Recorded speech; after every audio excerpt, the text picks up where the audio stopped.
नाशिकच्या महाराष्ट्र पोलीस प्रबोधिनीमध्ये आज 127व्या तुकडीचा दीक्षांत संचलन समारंभ पार पडला आणि महाराष्ट्र पोलीस दलाला तब्बल 583 नवे पोलीस उपनिरीक्षक मिळाले.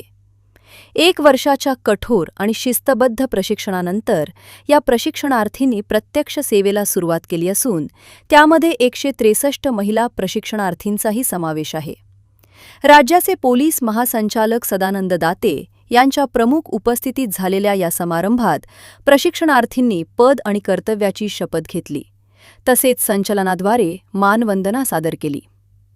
यावर्षीच्या प्रशिक्षणात महिला प्रशिक्षणार्थी उत्कर्ष उज्ज्वला शशिकांत जाधव यांनी विशेष कामगिरी करत मानाची रिव्हॉल्वर, बेस्ट ऑलराऊंडर कॅडेट आणि अहिल्यादेवी होळकर चषक हे प्रतिष्ठेचे पुरस्कार आपल्या नावावर केले.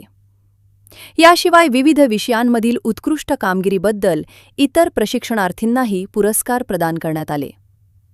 पोलीस प्रबोधिनीचे संचालक नवल बजाज यांनी दिलेल्या माहितीनुसार 52 आठवड्यांच्या प्रशिक्षणादरम्यान प्रशिक्षणार्थींना फौजदारी कायदे, तपास प्रक्रिया, फॉरेन्सिक सायन्स, दंगल नियंत्रण, सायबर क्राईम, आर्थिक गुन्हे आणि शस्त्र हाताळणीसारख्या महत्त्वाच्या विषयांचे प्रशिक्षण देण्यात आले. विशेष म्हणजे या तुकडीत 173 अभियंते, 62 पदव्युत्तर शिक्षण घेतलेले उमेदवार आणि 1 PhD धारक महिला प्रशिक्षणार्थीचाही समावेश आहे.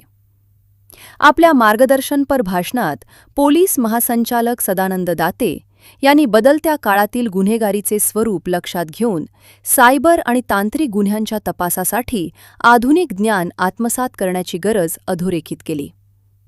त्यांनी नव्या अधिकाऱ्यांना सेवा धर्म जपण्याचे आवाहन करताना पद आणि अधिकारांपेक्षा समस्या सोडवण्याची क्षमता अधिक महत्त्वाची असल्याचे सांगितले.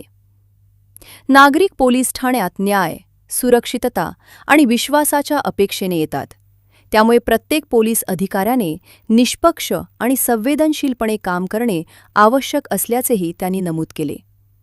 अशा प्रकारे महाराष्ट्र पोलीस दलात दाखल झालेली ही नवी पिढी आता आधुनिक आव्हानांना सामोरे जाण्यासाठी सज्ज झाली असून राज्याच्या कायदा आणि सुव्यवस्था व्यवस्थेला बळकटी देण्याची जबाबदारी त्यांच्या खांद्यावर असणार आहे.